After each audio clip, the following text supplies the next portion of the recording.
Alléluia.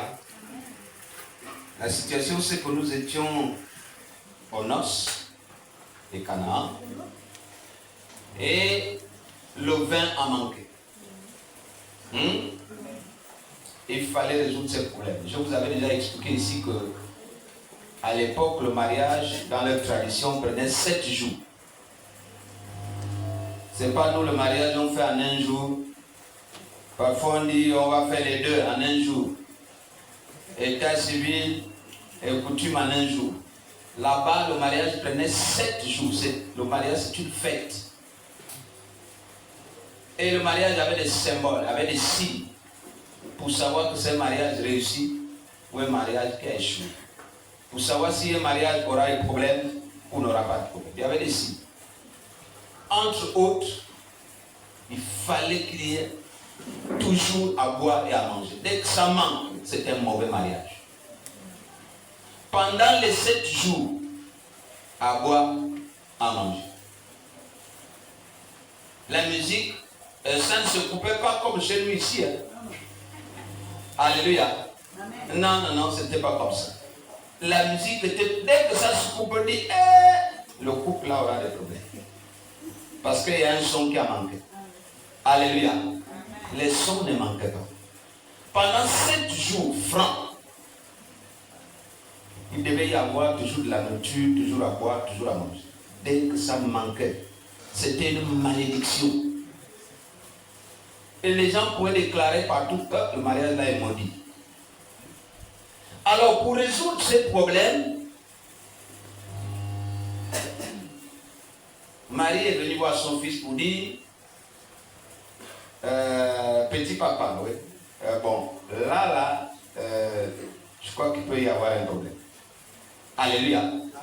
Il risque d'y avoir un problème. Si tu ne fais rien là, je crois que, on va se séparer là encore de poisson.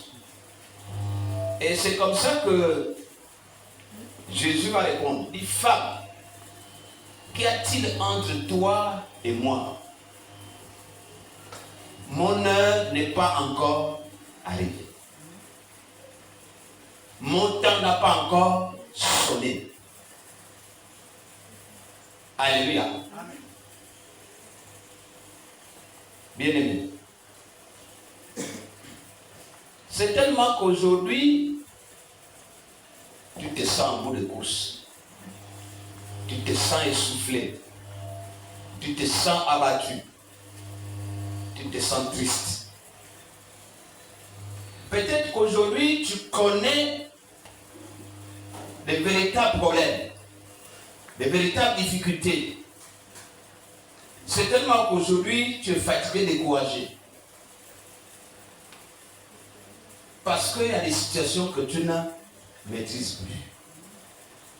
Tu te sens presque inutile dans ta famille, presque inutile à l'église, presque inutile au travail, presque inutile dans la société. Il y a des gens qui ont cette impression qu'en fait, je vis pourquoi? Je ne suis important nulle part. Alléluia. Oui, tu as prié, tu as travaillé, tu as cru. Tu as cru à une certaine situation. Tu as cru à un certain changement. Tu as cru à une certaine évolution. Mais pourtant, le ciel reste silencieux. Personne ne parle. Aucun oiseau ne chante. Même la poule ne t'annonce plus le lever du jour. Et à des fois, tu te retrouves dans la chambre, tu n'as même plus envie de sortir de la chambre. Tu n'as même pas envie de te réveiller. Je me réveille, je vais aller où? Je vais faire quoi? Comment je vais commencer à aborder cette journée? Qu'est-ce qui va se passer? Qu'est-ce qu'on va encore me dire? Qu'est-ce que je vais encore faire? Quel reproche je vais encore recevoir? Quelle insulte? Quelle moquerie? Autant de questions qui peuvent tourner dans la tête de quelqu'un. Alléluia. Oui. Tu as fait un projet, le projet ne décolle pas. Le projet ne décolle pas. Tu regardes à gauche, tu regardes à droite. Il n'y a pas de solution qui vient. Bien aimé. Les horizons sont prometteurs et pourtant, les relations sont là. Tu as des relations et tu as établi quelque part. Et tu peux appeler quelqu'un. Il peut décrocher son téléphone. Tu peux décrocher un contrat. Mais, rien n'arrive. Alléluia. Il n'y a que le silence. Il n'y a que l'essoufflement. Il n'y a que la faiblesse, la tristesse, la désolation. Alléluia. Et doucement, je dis bien doucement, une pensée commence à t'envahir. Peut-être que ce n'est pas pour moi. Peut-être que ce mariage que j'ai forcé, ce n'est pas pour moi. Peut-être que ces projets que j'ai voulu faire, ce n'est pas pour moi. Peut-être que ces plans, ou je ne sais pas, cette piste que j'ai empruntée, ce n'est pas pour moi. Peut-être que cette vision que j'ai, ce n'est pas pour moi. Peut-être que, commence à t'envahir. Alléluia. Alléluia. Amen. Mais, pendant que tu dis peut-être que, pendant que tu veux te suicider, pendant que tu veux t'attacher la corde, je suis venu te dire ce matin que quand ton heure sonnera, tu ne seras pas une option, mais tu seras la solution. Amen. Alléluia. C'est le thème de ce matin. Quand ton heure sonnera, tu ne seras pas une option, mais la solution.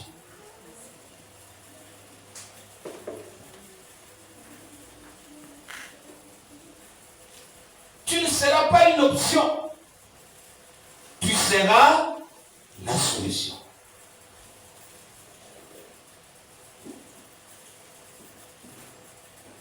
Certainement, tu t'inquiètes, mais tu n'es pas encore dans ton temps. Tu t'agites, mais tu n'es pas encore dans ton temps. Tu as fait des projets, tu as formulé des projets, tu as fait ci, tu as fait ça. Mais tu n'es pas encore dans ton temps.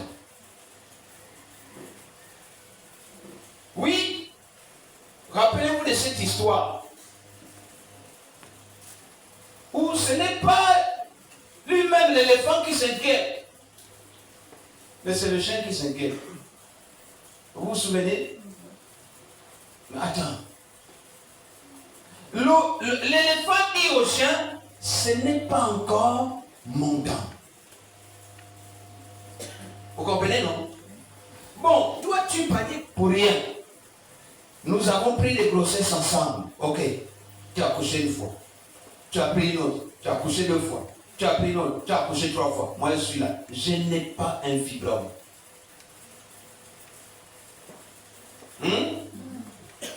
Je n'ai pas un fibrome. Ce ne sont pas des mycoses. Mais j'ai un bébé éléphant. Le temps n'est pas encore arrivé. Ce n'est pas encore mon temps. Alléluia. Je vais prendre 3 histoires bibliques pour illustrer tout ce que j'ai dit et je boucle mon message. Joseph en prison. Joseph en prison. Joseph, comme vous connaissez l'histoire de Joseph commence dans Genèse 37, où on nous présente Joseph, où le père lui a fait une tunique de plusieurs couleurs, où il va être envoyé visiter ses frères, leur apporter à manger, aller voir s'ils vont bien, où il va être mis d'abord dans un fût, parce qu'on veut l'éliminer, où après il va être vendu à la caravane des Madianites, qui va en Égypte. Ensuite, Joseph va te racheter, parce que bon, Joseph devient une marchandise, va te racheter par Potiphar, il va travailler dans la maison de Potiphar, et Joseph, après, va t'accuser faussement par la femme de Potiphar, et la femme de Potiphar va provoquer ce que monsieur Potiphar puisse saisir la loi et mettre Joseph en prison. Alléluia. Joseph est en prison. Mais pendant que Joseph... Est-ce que quelqu'un est avec moi? Pendant que Joseph est en prison, honnêtement, Joseph ne voit pas le trône.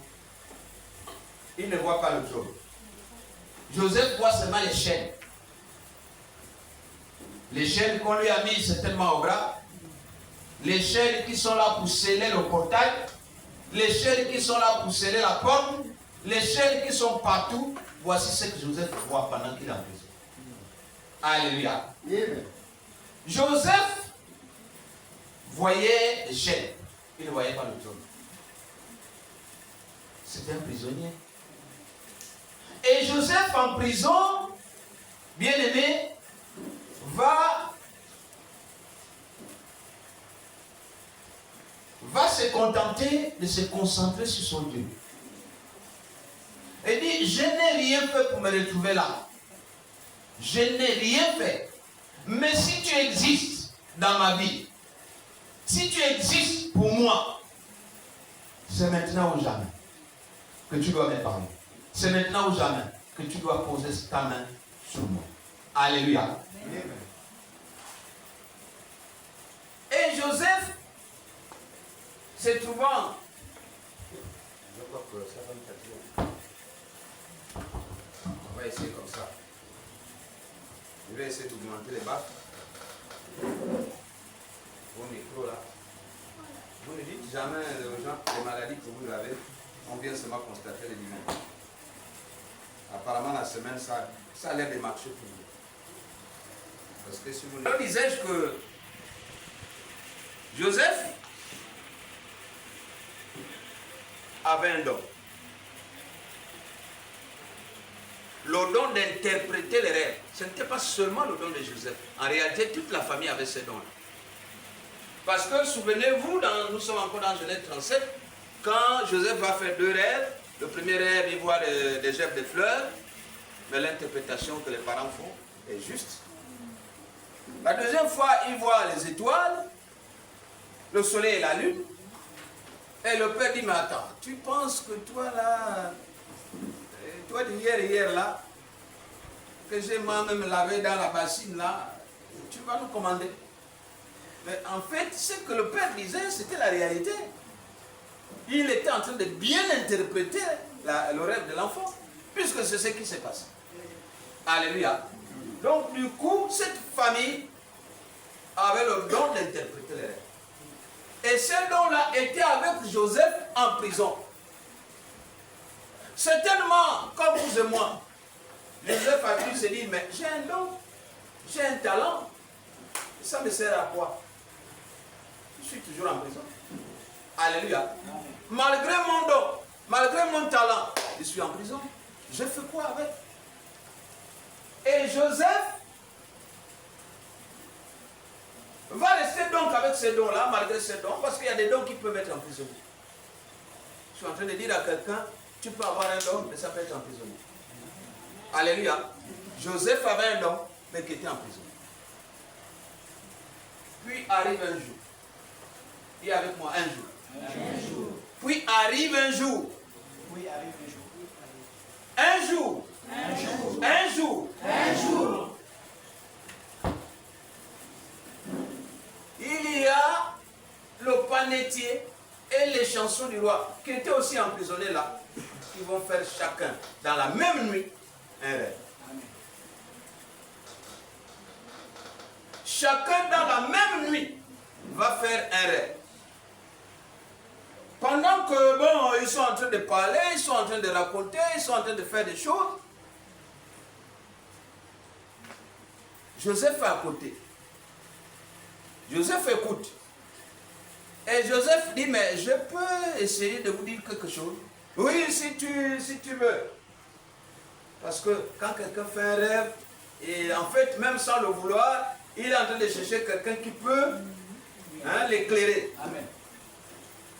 Et Joseph se propose d'éclairer ces rêves-là. Il dit au panetier, en fait, ce que tu as vu là, c'est comme ça que ça va se passer. Pharaon, vous sortirez de la prison. Mais Pharaon va te couper la tête. Tu vas être enterré là-bas. Il dit à les chansons, et il dit, tu sortiras. Le Pharaon va te rétablir dans tes fonctions. Mais seulement, quand tu seras rétabli dans tes fonctions, ne m'oublie pas. Yeah. Quand tu seras rétabli dans tes fonctions, ne m'oublie pas. Je voudrais seulement expliquer rapidement que le panetier, dans un palais, chez une haute personnalité, c'est celui qui s'occupe des pains. Les petits gâteaux, les fours et autres. Le président, là, même le nôtre, n'achète pas le pain dans les boulangeries. Ça se fabrique sur place. Il y a un panetier là-bas. Vous comprenez, non? Ça se fabrique là-bas. Il a envie de manger un peu, je ne sais pas quoi là, et comment on fait sur place. Il y a des spécialistes pour ça. Et les chansons existent toujours. Même chez les hautes personnalités, Premier ministre, grand machin, je ne sais pas, grand patron. Les chansons existent. Les chansons, ce n'est pas celui qui fait des petites chansons. Les chansons du roi, c'est celui-là qui goûte les vins. Sa fonction, c'est goûter. Et pour se rassurer que le vin que son chef va boire, il est bon, il n'est pas empoisonné. Amen. Amen. Les chansons, c'est celui-là qui va essayer de prendre et essayer de faire aussi des mélanges. Essayer de voir, comme d'après eux-mêmes, il paraît que le vin qui a duré trop longtemps, c'est le meilleur. Parce qu'il s'est suffisamment fermenté. Vous comprenez, non? Alors, Joseph va dire au panetier, donc celui qui s'occupe du pain, toi, la tête, on va couper. Il va dire dans les chansons, toi, tu seras rétabli. Mais quand tu seras rétabli, ne m'oublie pas. Alléluia. Ne m'oublie pas. Et Joseph était resté en prison. Joseph est resté en prison 1 an, 2 ans. La Bible nous apprend que 2 ans plus tard, alors que les chansons étaient déjà dans sa joie, il était déjà rétabli. Entre l'année où les chansons sort de la prison et il est rétabli, et l'année où il s'est souvenu, il y avait 2 ans d'écart. Mais il s'est souvenu à la faveur de quoi? Pharaon va faire un rêve. Pharaon va faire un rêve. On appelle les magiciens. On appelle les philosophes. On appelle les devins. On appelle, je ne sais pas, tous ceux qui avaient la capacité, tous ceux qui lisaient dans la cour de cristal, pour venir interpréter le rêve de Pharaon. Il n'y avait personne. Dis avec moi, il n'y avait personne. Vraiment le silence total. Personne ne peut interpréter. Genèse 41, verset 9. Allons-y rapidement.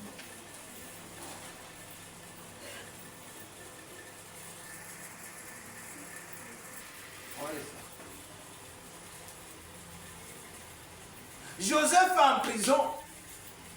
Il est abandonné. Il s'inquiète. Et il a raison de s'inquiéter. Il ne sait pas, il ne connaît pas son sort. Alléluia. Amen. Oui.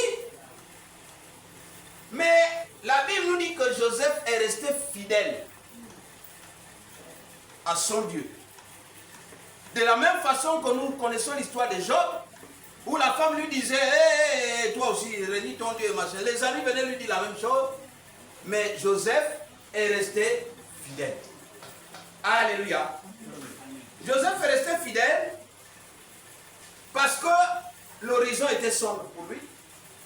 Il ne voyait que son Dieu pour le sauver. Puis arrive un bon matin. Soudain, un bon matin arrive. Pharaon va faire le rêve. Le rêve ne peut pas être interprété. Et la Bible dit dans Genèse 41, verset 9.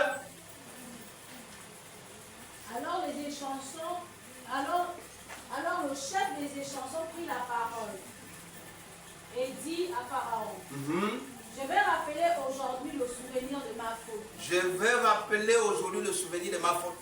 On peut s'arrêter là. On va continuer plus tard en bas. Mais on verra qu'il est en train de lui dire, quand j'avais fait une faute ici, vous m'avez emprisonné, en prison là-bas, j'ai rencontré un jeune hébreu, et le jeune hébreu a interprété nos rêves, et les rêves se sont réalisés tels qu'il avait dit. Amen. Et Pharaon va dire quoi? Allez-y, me le chercher.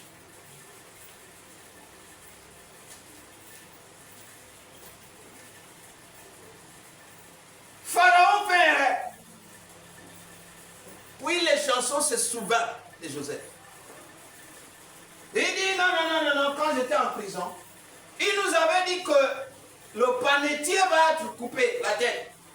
Et c'est Pharaon, c'est ce que tu as fait. Amen. Il a dit que moi je serai rétabli. C'est ce que tu as fait. Amen. Pharaon dit, allez le prendre. Amen. Donnons l'ordre. Quand on est parti le chercher, qu'est-ce qui s'est passé? Joseph courut, donc le tirer de sa prison. On le rasa, puis on le changea ses vêtements. Et il se présenter devant le roi. On arrête d'abord là. C'est très bien. On lui donna les habits de fin lin. Le tissu le plus élevé de l'époque. Parce que nous avons connu ces lins-là, c'est-à-dire que c'était un pantalon que tu fais quand tu marches, ça tremble. Le pantalon tremble seul. Alléluia. Les habits de fin lin.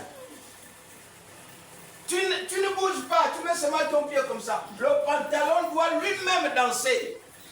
Et ce n'était pas parce que ça là, nous sommes revenus à un mode ancien. On appelle les swing. Il faut d'abord t'asseoir avant d'enlever. Nous on appelait ça un touκouboul. Ça veut dire que assieds-toi, on va enlever. Alléluia. Mais l'époque là, c'était les voum. C'est-à-dire même un coq, tu peux cacher à l'intérieur. Tu voles un coq, tu caches à l'intérieur. Tu es debout là, tu dis, vous m'avez vu. Mais si le coq sort, tu es trahi.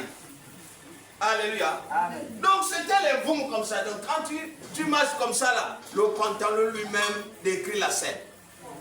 Alléluia. Amen. Et c'est ce qu'on a donné à Joseph.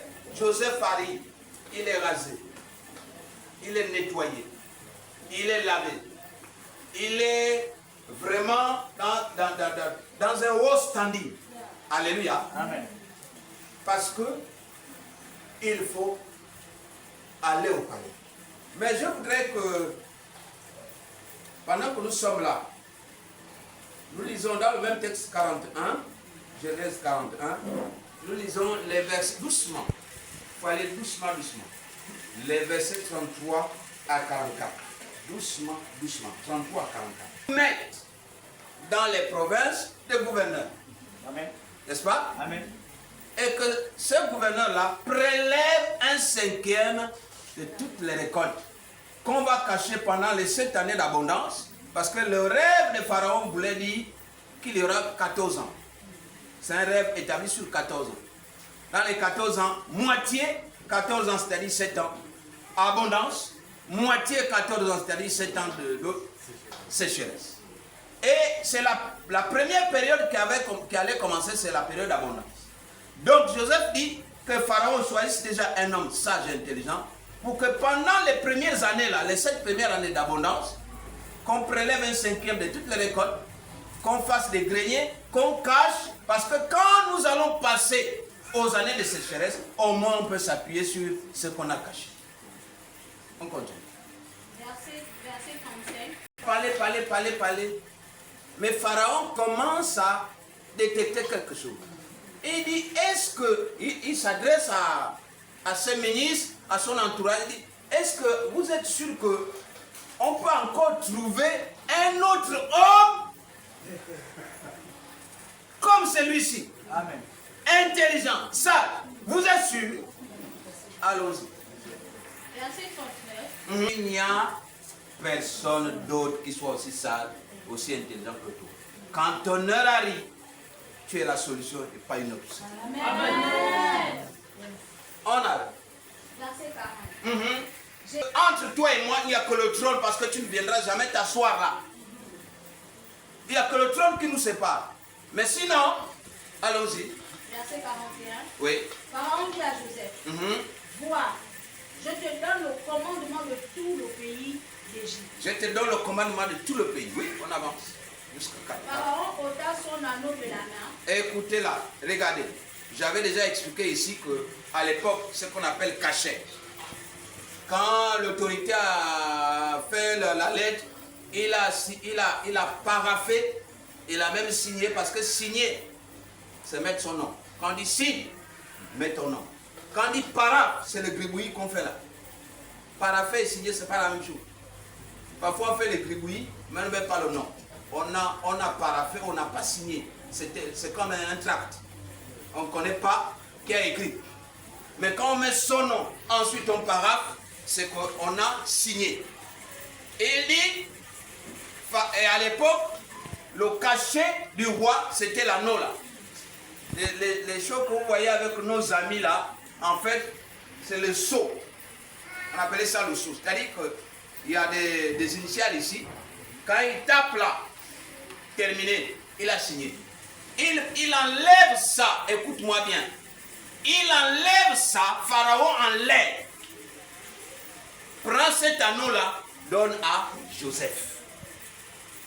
Il dit, je t'établis sur tout mon peuple, sur tout le pays. Tout le monde va t'obéir. Mais seul, entre toi et moi, le trône va nous séparer.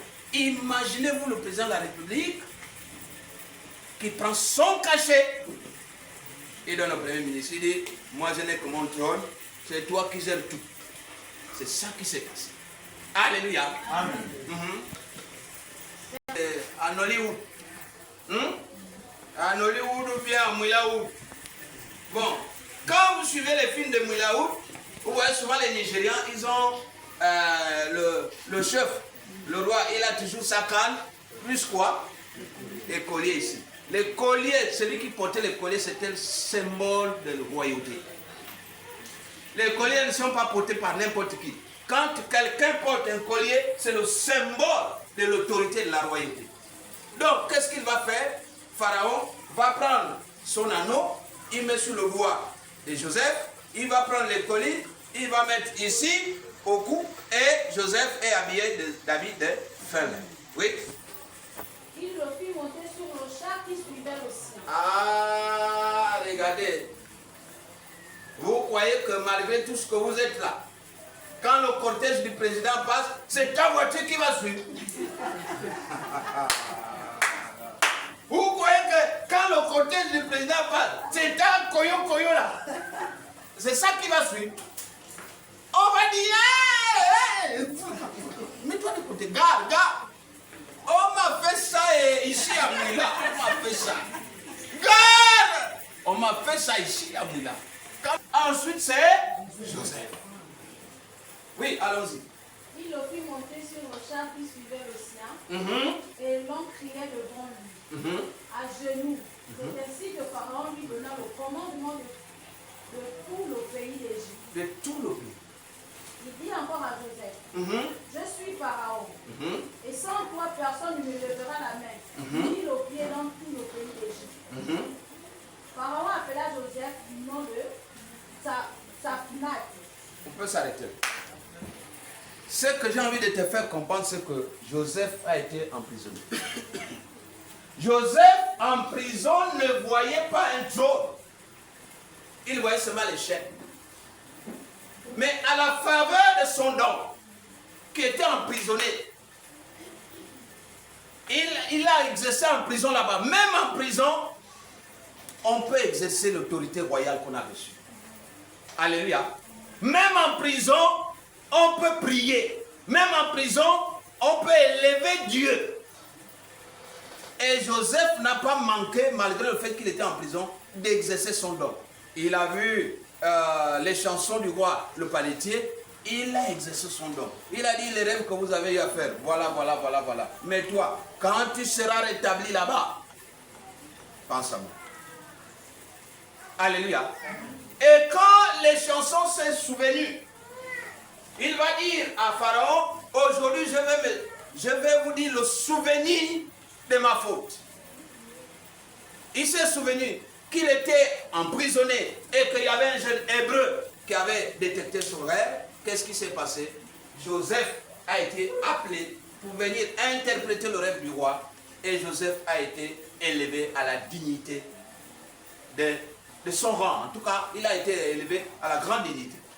Alléluia. Parce que son rang l'appelait là. Son rang lui commandait d'être élevé à cette place-là. Alléluia. Et Joseph, ce n'est pas toi. Joseph, ce n'est pas moi. Mais Joseph, c'est un exemple qu'on peut prendre. Alléluia. Oui, pendant qu'il s'est morfonné, pendant qu'il croyait qu'il était déjà mort, pendant qu'il croyait qu'il était déjà fini, son temps n'était pas arrivé. Mais quand son temps est arrivé, Pharaon a dit, il n'y a personne d'autre. Écoutez comment j'ai formulé mon thème. J'ai dit, quand ton heure sonnera, tu ne seras pas une option, mais la solution. Je n'ai pas dit, mais une solution. Parce que quand on dit une solution, ça veut dire qu'il y a d'autres. Mais quand on dit la solution, ça veut dire qu'il n'y a pas d'autre solution. Alléluia. Amen. Tu seras la solution. Et ici, Joseph a été la solution. C'est-à-dire qu'il n'y avait pas quelqu'un d'autre qui pouvait le faire. Alléluia. Amen. Oui.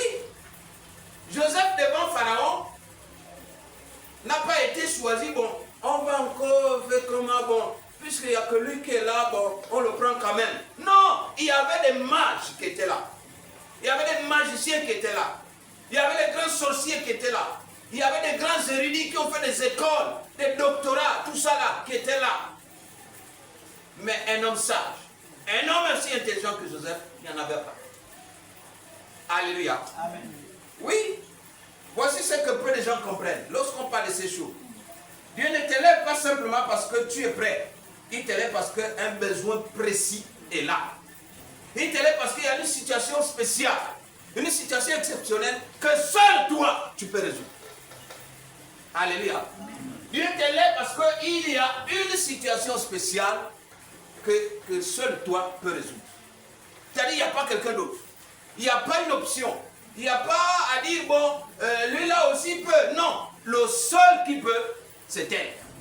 Alléluia. Et à partir de là, tu es élevé parce que la situation est entre tes cheveux. Le deuxième exemple que je vais te prendre